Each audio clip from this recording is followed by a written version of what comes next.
So in a previous video, I talked about the relationship between low levels of magnesium and depression and how some studies have shown magnesium supplements can actually improve depression and anxiety in people.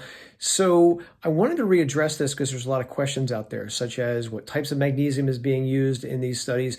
And I can tell you that they're kind of all over the place. I've seen studies using magnesium chloride, magnesium citrate, magnesium glycinate. However, the report that got my attention the most had to do with magnesium and major depression levels. And I want to point out that was a report. It wasn't a clinical study. It was a report of 4 people who had various major depression problems. And what I found was an interesting similarity in these reports is that they were giving people magnesium tartrate and about 300 to 600 milligrams a day. And some of the reports after they gave people with depression this form of magnesium, they reported very over-the-top results, life-saving benefits, improvements in IQ scores, and a lot of other things. Depression went away, cravings for sugar and even alcohol went away. So I wanted to bring that out because magnesium tartrate doesn't really get a lot of attention. I don't see a lot of other studies out there on this form of magnesium and depression.